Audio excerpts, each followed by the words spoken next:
Hey everyone, and welcome to our CEDIA On Location Special 2016. Jason Griffin here. So happy to have you with us. Joined, of course, by my partner Seth Johnson. And this is a rare treat. I'm looking actually across the room at Seth in person. It's fun to record a show with you. Kind of creepy, Jason. Yeah. So we've got a couple of cold beverages here, and we're just going to keep this loose. This is going to be this is our, like I said, our On Location Special.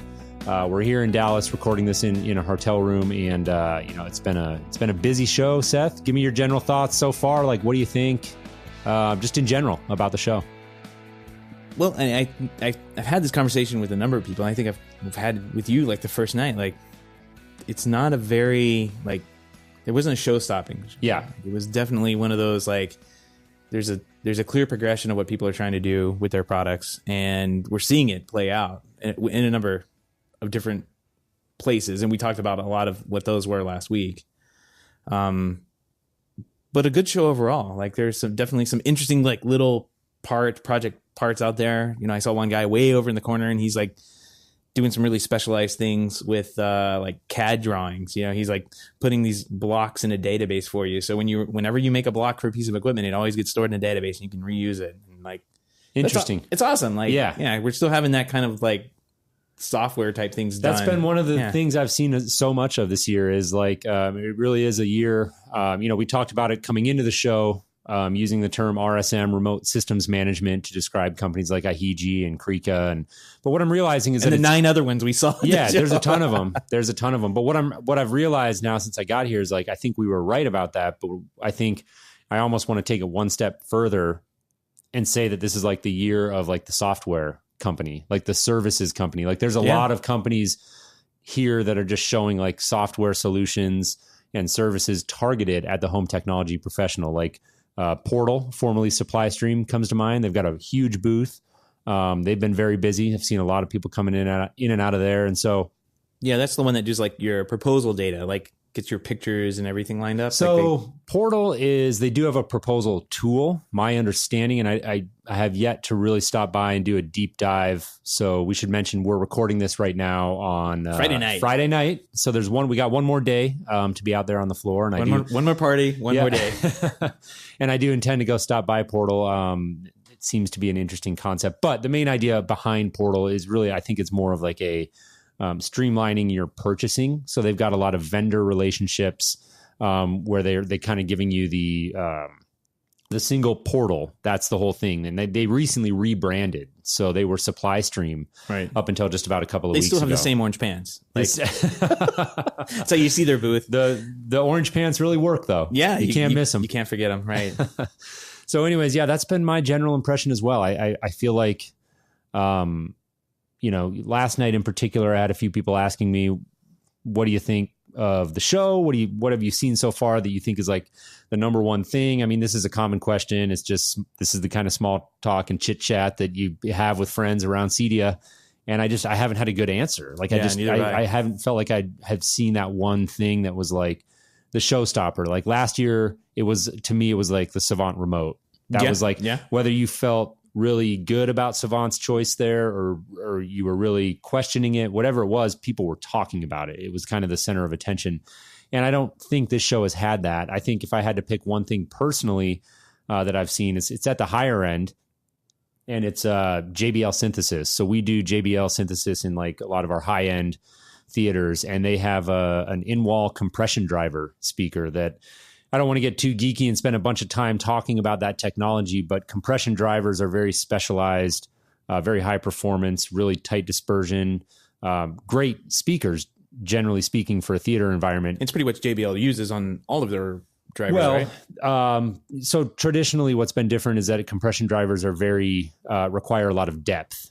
They have to be a very deep speaker. So it's like a horn. Yeah. If you've ever seen one, it looks like a giant, right? It has the speaker at the bottom and then a flare out from there. And so exactly. It looks like a horn.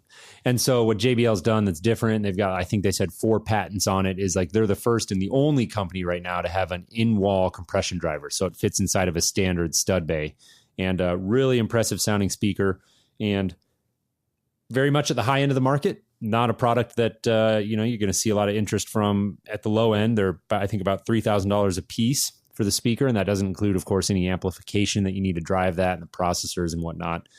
So that can get very expensive in a hurry. But to me, that was one pretty critical piece. And that's something that could really have an impact on our business. They were actually showing that. They had it here last year. In full disclosure, it's not a new product this year.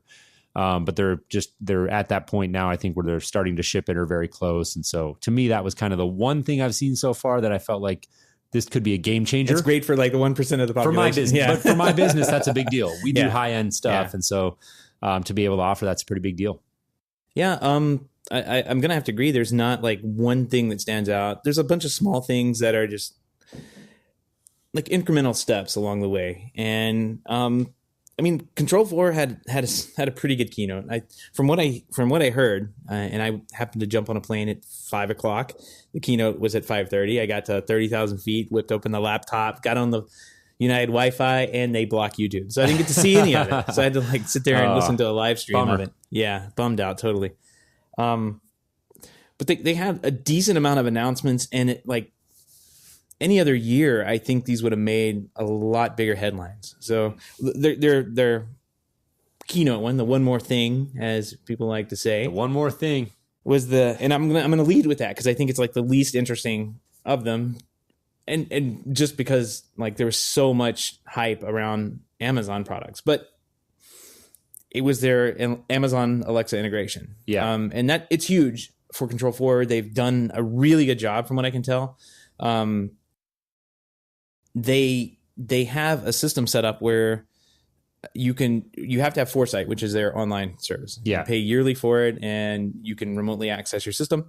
You go to your Amazon Alexa app, add in the Control4 skill, go to there's a little like pairing that you have to do between the Control4 website and the Amazon app, and bing, bang, boom, it's done. Now, did I mention anywhere in there that the integrator has to be brought out for it? Right. Good point. They don't have to be. Yeah, this is all like the customer can buy the actually $50 Amazon Dot just for Jason That's Griffin. back. Yeah. You're going to pick them up. Pick up one. You may as well pick up two, right? Yeah. There was some speculation about that product going away, and that was misreported, and it was just a rumor. But yeah, I was glad to see that. I think that's a cool product. Yeah. So $50, set it in with your system in the room. And now you have voice control for your Control4 system. It basically sucks all the data out of the project, and you can say Control4 turn on the kitchen lights, and it will do, or Alexa actually turn on the kitchen lights, and boom, you're done. Yeah. There's no like complicated things. If you don't like how something the dealer names something, sometimes we do like kitchen under cabinets or whatever. The customer can actually go and rename those. Oh wow, on the customer. That's cool. Yeah. So it's a very, very good, a very solid integration, and I honestly can't wait to do it myself. And I'm excited about it. I don't know how much we want to go into like individual the themes that we were talking about, but I thought about this. I spent a lot of time talking to the Josh AI guys today. Yeah. So let's talk about that. Yeah. So what did you see there? A very cool product. It's like a little side tangent. We're going to go back and talk to them, you and I both again tomorrow. But it's been hyped as like this voice control product, right? And anybody out there talking to Josh AI has been reporting it as a voice control product. It's a complete. Well, and I think that's been a direct result of them. That's how it's been marketed. Yeah. It's way more than that. It's a full home automation system. It runs on a Mac Mini. It has a voice control feature, and that's one of their headlining features because they're putting like brains into it. It's not like a couple of weeks back I was like, Amazon Alexa feels like a command prompt, like you're typing into a command prompt. You got to type exactly copy space the file name you want to copy to. It's got to be very very rigid. Yeah, if you mess it up, it's not going to work. And what they're trying to do is like, okay, you called it this, and maybe you meant that, so I'm gonna execute based on that. Or they do a pretty good job of like chaining events together. Like turn on the kitchen lights and the bathroom lights and this lights. So it's really a compelling story what they're trying to do. I'm very excited to see where that product goes because it's way more than what I thought it was. It integrates with Lutron. They have a Crestron integration now because they're going to be playing into that market. And you feel like the price point, I mean, because that's always been the conversation about Josh. And I know Alex. What do we hear? Like 14,000? Yeah.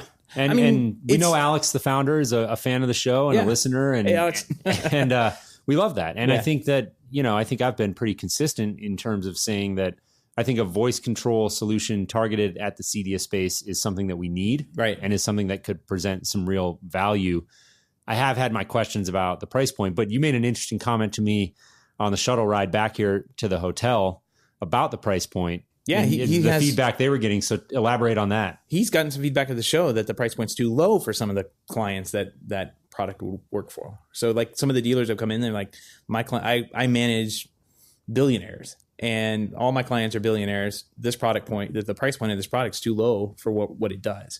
And I mean, it is a complete home automation system. Let's not like, it doesn't have to sit on top of a Crestron. It doesn't have to sit on top of. It could take the place of that. Yeah, it definitely could. I mean, not as feature full, like, because it doesn't have 30 years worth of, home automation background and product development. But I mean, heck, they've got a Haiku driver. They've got all the products that are going to Lutron driver. They've got the products that are going into these high end homes, and they're doing a good job of it. I mean, from what I saw, the interface looks good. It's a real compelling product. It's a real exciting product. So, yeah. But what I was thinking about in relation to like the overall picture of what our systems look like now, as I was talking to those guys, I'm sitting there thinking like, we put in these complicated homes, like these magic touch screens on the walls or in the kitchen. And that's like the hub of the house. Like you would go there. The command station. You would go there, right? You would go there, and that's how you would run your house and manage your house in these bigger homes. And I'm sitting there talking to him and thinking like, wait, that's gone. Why do that interface anymore? That interface is completely replaced by voice now. Yeah. And that's going to be. It could be. Not now, but I think it's. I don't know. I mean, with the Control4 system, I have an Amazon Echo in the house. It sits next to my coffee maker, and I'm going to yell at it in the morning. Amazon, turn on the kitchen under counter lights, and it's going to do it. I think it definitely has the potential to be completely replaced. I think that we've got a ways to go. I've turned the corner on voice control. I think it's a lot closer to being a reality now, meaning not like a fringe technology, but like actually something that's usable for everyday Joe. I think it's going to be a while before that replaces like the big command center touchscreen. And I don't know if it's going to replace the app, but I mean, it'll definitely replace that giant touchscreen we put in the kitchen. Yeah. I would agree with you there. Yeah. So if you're talking about, having that in-wall stationary, big ugly touch panel in a beautiful home that doesn't, it's like kind of wall acne. I mean, we've kind of moved away from recommending that. We don't really do much in-wall anymore unless clients specifically want it, in which case we're typically doing like a launch port. Which is sort of an in-wall device, but not really. It's a nice, like, kind of hybrid. But anyways, back to your point, I think that voice control is very interesting. This is definitely a year, like, you do see it a lot on the floor. It has a very large presence. The Amazon Alexa's booth, right kind of smack in the middle of the show floor, has been packed. The fart chamber. The whole oh, I'm sorry, the echo chamber. The echo chamber. So we've been jokingly calling it the fart chamber. You walk past this thing on the show floor. I've got a picture of it. I'll put it up in the show notes. And it is what are they packing? The fire marshal can't be involved because they're packing like in this glass every booth. Time. Yeah. There's 4 corners to it with each one of their integrations inside of it. And there's a salesperson in there showing off the integration with whatever product they're talking about. Yep. And you walk by and it's like a glass room packed full of dealers. And I know it can't smell very good in there. No, there's no way. But it's been a line, like literally around the booth. There's been a line to get in there. And I have to admit, I haven't gone in there. I think tomorrow, being Saturday, it'll be a little bit more quiet on the floor. Bring some Febreze. Yeah. It'll be nice and ripe in there. But anyways, I do want to go check it out. I want to see what the demo is they're doing. I think that it wasn't going out on a limb to predict coming into the show that voice control was going to be big this year. And I think that that's definitely been an interesting one to watch. But let's move on from that. We want to cover a little bit of ground here, and I'll take this opportunity quickly to mention to our listeners that next week's episode we're going to have much more CEDIA coverage too.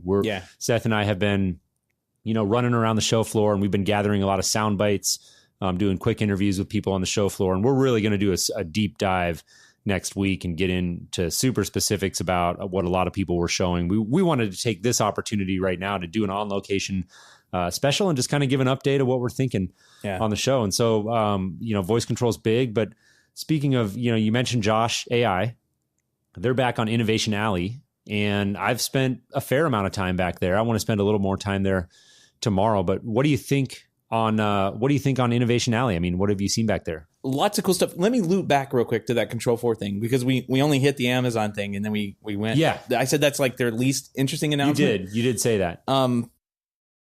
They also announced the Sonos driver that we've been debating. Like, what's going on with that? It will be a separate driver. Okay. It will be basically just favorites, which is lame.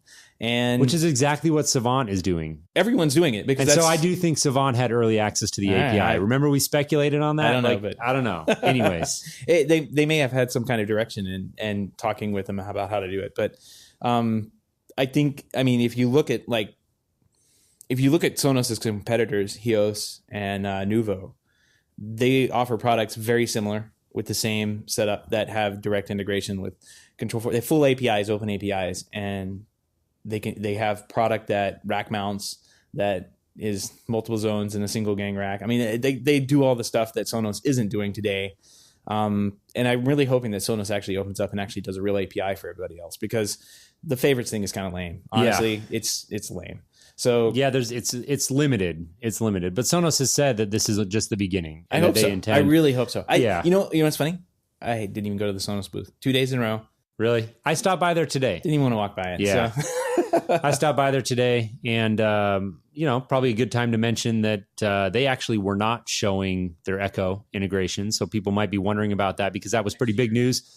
Sonos just announced that recently, and I talked to the guy about it, asked him specifically, and he said, this is just something we're just in the early phases of, and so they don't have that here. They're not showing it. Not a huge surprise, but I think worth mentioning because that was pretty big news. And so it was one thing I asked them about when I went there. I saw an article on CE Pro, and we'll try to link to it. It just came out, and it's an interview with one of the guys at the Sonos booth, and they're working with Amazon on making that voice control. Because Amazon and Sonos are going to do something different here. You're going to yell at Amazon to play something, and it's going to come out of your Sonos speakers, which is way different than what it does now. It comes out of the little crappy tube that Amazon offers as a speaker. So much better integration, if you ask me, than what they're doing now. Mm-hmm. So I'm excited about that. But again, it'll be next year before that rolls out from both parties. Like Amazon's got to introduce that. Sonos is going to take advantage of it. And I'm sure other vendors will too. It's not going to be just a Sonos exclusive. Yeah. And one more thing, Control 4, let's just jump back to them, because they seem like they were the only ones like really pushing these major announcements out. This is huge for them, and I think it just kind of got buried under the headlines. Control 4 is supporting Z-Wave now. That is a big deal. Huge deal. Yeah. It's 13 products right now, but they've got to start somewhere. How are they doing that? Is it like a separate bridge or something you have to buy? It's with the new EA processors, and there's a little like dongle you plug into the USB port on the back. Got it. And so it's not built into the controller altogether, but I can't tell you how many homes I go into that have, they want a QuickSet lock, which, by the way, some of the best looking locks I saw today were QuickSet, because they have this awesome like retro piece that I can use on my house, on my front door now. No keypad. I can use the deadbolt that I have, pull the back little flip switch off, put the battery pack on, and it works. Yeah. It works with QuickSet and Slade. It's universal, almost universal. So that could be installed in a house under Z-Wave, pop it in Control 4, and potentially it could be used if the driver is there to support it. Right. But that opens Control 4 up from like 50% of the market. Well, I'd say 20% of the market to like the rest of the market too. Yeah. Potentially they could be there one day. And I think that's probably one of the most like missed part of this show, right? Like, cause that's a big deal. It's and I haven't heard a lot of people talking about it, but I didn't read too much into that, because like we do a little bit with Control 4. What dealer sells Z-Wave? That's where I'm going with this. Like, that's going to come in from somewhere else. Well, Z-Wave is very much a DIY technology traditionally. And so I know I spent a little bit of time at the Z-Wave booth today, and I got to say that the general impression I came away from just the overall Z-Wave booth, I felt like in a way it was like a microcosm of what the average consumer is going through when they look at the smart home today. And what I mean is like it was overwhelming. Right. It was a lot of like these smaller companies that are doing, innovative things, and I get what they're after, but I don't envy them, because they're just, it's going to be so hard for these companies to kind of break through the noise. Yep. And it's like everybody's got their own little twist on what the smart home is, but you know, I can only look at so many like smart plugs and you know, smart locks before I'm just like, I just get lost in it. But yeah, Z-Wave and Control 4, I mean, that's definitely an interesting story. I think speaking of the Z-Wave booth, spent some time with the guys at Neo. Oh my today, God. And was really awesome. happy to meet those guys. They're really great, super nice guys. Like we had never met them in person before. I hadn't. I don't think you have. I haven't either. No. I know they've been at CES and stuff, but we've never had the opportunity to meet those guys and hold the remote, right? And hold the remote. Yeah. It's a beautiful remote. You know, we're going to have a soundbite next week. I got a soundbite with Raphael and I asked him about a ship date, and you know, they're still not like committed to a date, but he says they're close, and you know, he was really demonstrating some of the things about the touch screen and how fluid it is. I mean, it's a beautiful product. They did a very, very good job on the design. He mentioned something to me that I thought was interesting, is that right now their tests indicate that with average use, you could charge the remote once a month. Right. Their battery is going to hold a charge for a month, is what they're claiming. I talked to him a little bit about how they're doing that. And basically they wrote their entire UI from scratch, which is in this day and age insane, because Apple gives you an entire interface for free. Android gives you an entire interface and operating system for free. And they've written everything from the ground up, turning on the little pieces of code that they need to run rather than all the, you know, GPS and all the other stuff on your phone that runs. Right. They were able to get that shaved down, and if it works a month without, I mean, that's amazing. It's incredible for that tiny. I mean, it's a really thin remote, really tiny. Yeah, it's a beautiful remote, and so I was excited to see that. I think back on Innovation Alley, we saw some kind of interesting things. I forget. I want to say the company Axis, I believe, AXIS. Was that the shade that's thing? Probably like one of the coolest products I saw. Yeah. It was I would give it the most clever. Yeah. Right. It's like this retrofit, I guess, solution is how you would describe it. And so any sort of manually operated shading system that you might have at your home that has a continual loop. So whether that's a pulse string or a chain or whatever it is, that loop can be fed through this little device that then, you know, you wall mount it to the inside of the window, and you've now automated those shades. And I thought it was just a very clever design.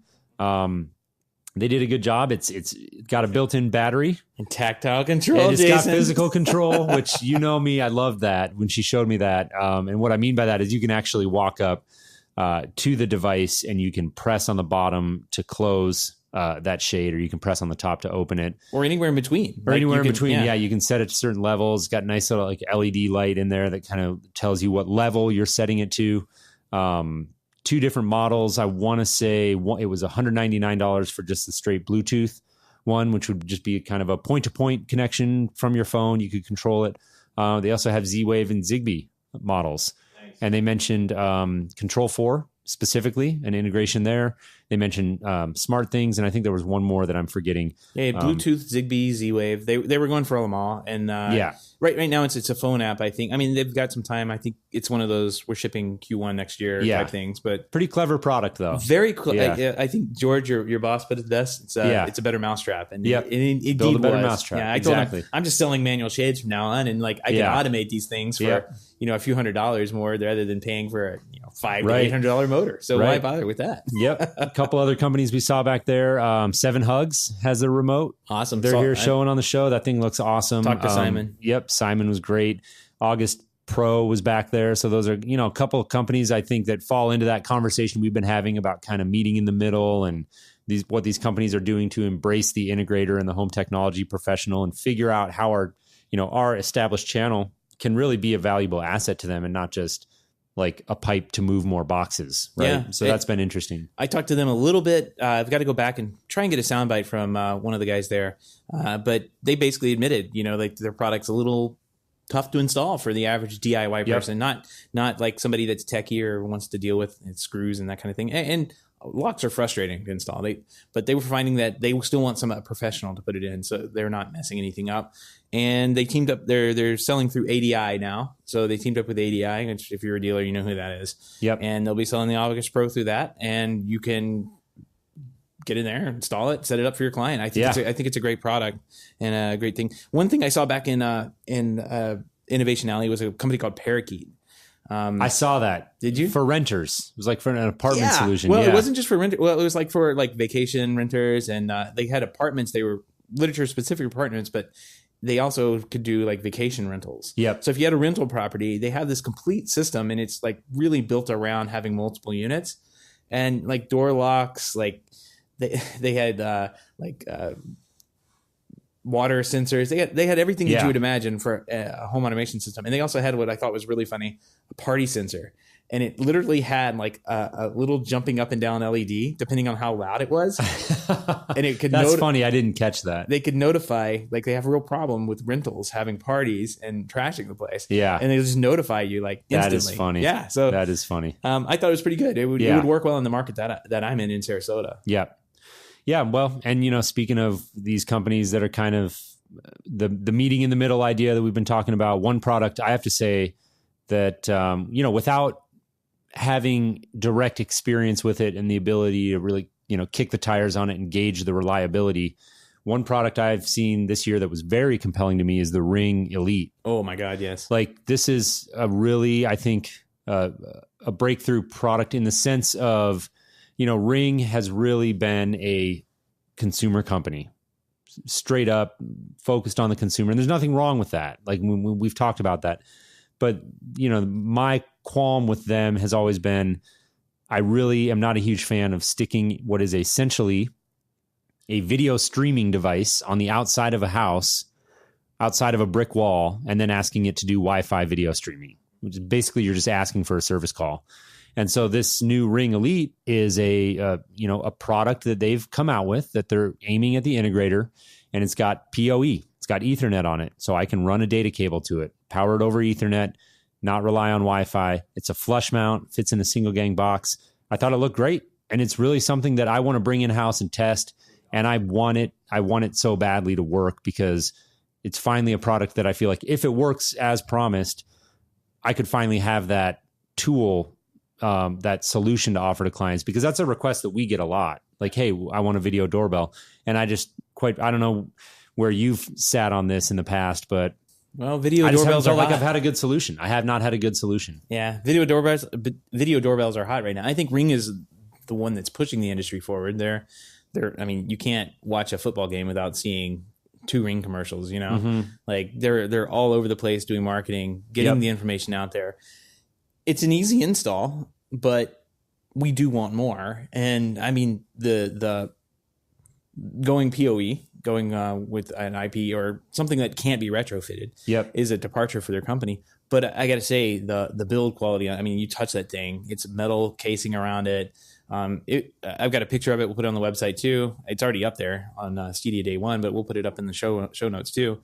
It's a solid piece. It looks great. I'm going to go chip a hole in my front door just to put that in. Yeah. And give it a try. Somehow retrofit a Cat 5. I don't know how that's going to happen, but you'll figure it out. Yeah, I'll get it done somehow. Otherwise I'll have a big hole. And Yeah, definitely. So, I mean, I thought that looked like a great product. We've kind of touched on voice control here. We've touched on some of the DIY products. We'll get into more of those, in depth when we do our real deep dive next week. But let's move on to talk about maybe some of the slightly higher end stuff. 4K video, obviously a big thing here. I know today, Seth, I went and looked at the new DPI, the digital projection, $20,000 laser 4K projector.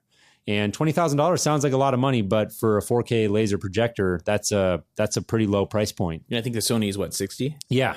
And so that gives us finally, that entry level being a relative term, right? But there are clients that would spend $20,000 on a 4K that won't spend 40 or 60, right? Yep. And so to have that tool in our belt, I think is really valuable. And the DPI stuff was really compelling. We're big Sony guys. I love the Sony TVs. I think they do fabulous. The Sony TVs, the ones that, they had 100-inch TV for like what, 60 grand. 60. Again. The Z series, gorgeous. Yeah, there's a 100-inch, a 75-inch, and like 50 or something. Yep. Every one of those TVs, I just drooling over. Yeah, absolutely beautiful. And I heard I have to go by the LG booth because they have the OLEDs there. Yeah, I stopped by there today. I had a quick chat with them, so we'll have a soundbite we'll feature next week. We'll talk about them, and I had a conversation with them, and I asked them pointedly, I said, there doesn't seem to be any debate really about the fact that OLED is an amazing TV technology that produces a really beautiful TV. So given that, like, why are you guys really the only ones doing it?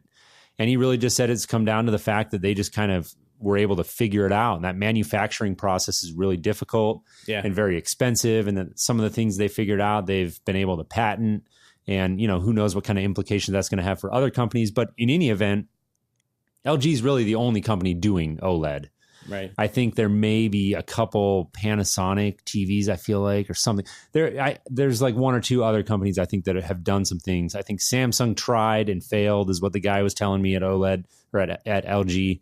But they're beautiful TVs, but they're still relatively expensive. Yeah, anything 4K and OLED is going to be expensive. And I think that, quite honestly, the Z series is pretty comparable, because what the whole thing about the Z series is what they're calling, and hopefully I get this right, like the master backlight drive or something like that. It's all about the backlighting. And so what they've got is this very sophisticated technology that essentially allows them to get that backlighting down to effectively zero, to like mimic the black levels that you would get on an OLED, right? While still retaining the brightness that LED is good and known for. Yeah, they're doing everything they can to improve the LED technology, and so pretty compelling. And they had a demo showing a Z series and a non, standard back or whatever their other kind of standard backlighting versus this new master backlight drive side by side. And you don't want that trash anymore. You're like, that was a beautiful TV 6 months ago, but throw that in the trash right now. Yeah, the funniest thing I saw at the Sony booth was their 4K Blu-ray player that doesn't ship until like Q2 of next year. Yep. Everybody was surrounding the thing, and on the wall they had like the 6 Blu-ray titles that are actually shipping in 4K. 6. Yeah, I think there's maybe like, I don't know, 20 or something, but it's a very small number. That's funny. Yeah, I just got to wonder how much R&D is really going into that, and how spirited that team has to be at this point with everything going to streaming. But that's... Well, I mean, so future looking, and I know we're kind of run up on our time here, but I was looking, one of the things I noticed was insane this year is anybody who touches HDMI has an HDMI over IP solution this year. Yeah, that's a big thing. Yeah, that's a big thing. I had a long conversation with PureLink over at the Savant booth. They're a new Savant partner. And what they're doing right now with Savant is not over IP, but the guy Howard, who I spoke with, very passionate, very knowledgeable about this stuff. And he's a big believer long term. He seemed to think it was a little ways out in terms of there were some technical challenges. He felt like, I don't know. It was weird because the HDMI is one of those things. You talk to one person and they're like, nobody's doing this. And then you talk to another person and they're like, no, everybody's doing that. So it's kind of like one of these weird gray areas. But yeah, video over IP, I think, I don't want to say unanimously, but I think most people that are in the know and that follow this stuff would agree with you, Seth, that like that is ultimately the future. It's just kind of a question. No. I'm backing off of that, and I say Are that. You? Okay. Yeah. I say that working for a company that like our main product line is just add power. We sell that into a ton of like high end homes and sports bars, and I mean massive sports bars with I think our larger installs is hundreds of TVs with hundreds of inputs. So like I'm saying long term. I'm looking at all this stuff and I'm going long term. Looking down the road, where are our sources coming from? They're coming from streaming sources. We're going to build the Comcast app. Comcast is showing an X1 box with IP control. Who cares? Yeah, because the Comcast app needs to live on my new Samsung 4K TV and give me 4K get what you're content. Saying. Yeah, and then what happens to video distribution? So I'm throwing that out there right now as like a future looking thing. Dealers need to be looking at that because I'm seeing like a very complicated market coming forward, and like everybody's doing everything little thing just a tiny bit different, so they don't all work together. Right, and that's a disaster moving forward. I really think that your 4K content isn't going to come from a Blu-ray player that Sony's not shipping till next year, but it's going to come from an app that you run on some device that's capable of 4K. I mean, listen, I got you. Yeah, that makes sense. The phone can do 4K, and they're building like faster computers that are in the phone into the TVs now. So there's no reason it can't happen. So I was kind of thinking when you said video over IP, I was thinking of it more like it's coming over the network. Yeah, I would say the next 5 years. Yeah. I would say video over IP is a solution, but dealers need to be but looking a little longer. It's still a bridge, because what you're saying is like that whole idea of having external set-top boxes and stuff that you have to distribute. Video distribution in general is going to be an antiquated idea. HD-based T, video over IP, HDMI switchers, forget Not them. where you're putting your money. Forget them. No, they're gone. Because it's basically like the TV's going on the wall. It's either going on the Wi-Fi or you're hooking it up to the Ethernet. Yep. And the video, the content is just an app on your TV. It's not a centralized distribution model. I totally agree. Yeah. It's a changing world. I mean, we're seeing it now. I mean, CEDIA is half full of DIY product, and dealers are, trying to figure out how they can make their business models work with these products. Right. Things are changing, and they're changing. Like, you look at the video distribution model and say, that's insane. I need to pay $15,000 for an HDMI switch? Yeah. $20,000 for an HDMI? No, why would anybody want to do that? Yeah. Like, and the simple solution is put an app on the TV and you call it a day. And thinking about that says, oh no, there's all these challenges. Those challenges go away when you think about a $20,000 difference in your price tag. Yeah. So, I mean, it's something we've got to start thinking about and planning for, because our product margins will disappear overnight if video distribution becomes, the thing of the past. Yeah. Well, no, and I think that's probably a great place to kind of wrap this up. A little bit of a shorter. On a bad note, no, this is a great show. No. But what I'm saying, but hear me out. What I'm saying is that I feel like that's what this year's show is all about. We started the show talking about there wasn't really any showstoppers that we've seen so far. Nothing major that was grabbing everybody's attention. But everywhere you look, there's all these little incremental changes happening. Yep. Savant has a Nest integration. Somebody's doing Echo. All of these little things, right? And when you look at each one in isolation, it's like, okay, kind of cool, whatever, not that big of a deal. But when you start to look at the big picture and you zoom out in the aggregate, I think that's kind of what this year's show is about. It's about this incremental change. And we talk about the shifting industry a lot. And I think that's what's kind of makes it so difficult. And it's deceptively difficult, I think, for people to understand what kind of the transition that's happening in our industry, because it's not like all of a sudden overnight somebody's going to flip a switch and everybody in the world is going to be using HomeKit and we're going to be out of a job. Chips at the armor. Like, that's not how it's going to work. It's going to be this slow incremental change. And then before you know it, all of a sudden the whole thing is like shifted underneath your feet. And it's like, what am I doing? Right. And so to me, that's kind of been the theme that I've seen on this year's show, is like, everywhere I look, I'm seeing incremental improvements and people are doing things a little bit better. And I would say that across the board, the high-end companies, the DIY companies, I feel like I've seen compelling stuff from everyone. I haven't seen that one thing that like knocked my socks off. Right. Yeah, absolutely. I agree. I guess with that, we're going to wrap it up. This has been a really good conversation. We probably need to continue this, or just record like our conversations on the shuttle buses back and forth, because they're pretty good. Yeah, we could definitely keep going. There's a ton of ground we could cover, but we wanted to kind of keep this concise and just give our quick update here live on location. Like I said, we don't want to be too redundant, right? We're gonna do a very deep dive next week, and I really look forward to doing that. Yeah, definitely. Just want to throw a shout out to, we've had this week had a couple of patrons jump in, and really want to say thank you to everybody who's joined the show. If you want to find out about how you can sponsor the show, check out HomeTech.fm /support. Yeah. And that's got a couple of different ways you can support the show. You can also support the show using HomeTech.fm /feedback. Send us some questions, comments, responses, anything you want to say on there. And of course, leave reviews for us on iTunes. That really helps other people find the show, kind of for some reason, boosts the ranks and the algorithms on the app. Seems to help. Yeah, it does something. Yeah. I don't know. It's black magic if you ask me. But yeah, we really appreciate everybody who does support the show, and for everybody who does listen to the show. Thank you very much. Yeah, definitely. I'll just echo what you said. I want to thank all of our patrons who have come on board. And if you're a fan of the show and you enjoy it, please consider doing that. We would really appreciate it. Seth, I've really enjoyed recording this quick on-location special with you. And I really do look forward to next week diving in. I hope everybody listening, I just want to remind you again, tune in. We're going to go really deep on CEDIA next week. We've got a ton of more stuff that we want to cover, including a lot of sound bites from the show and additional thoughts on even some of the stuff we've talked about here. So be sure to tune in for that. And we'll look forward to chatting with you next week. Sounds good, man. Time to go party. You got it. Take care. See ya.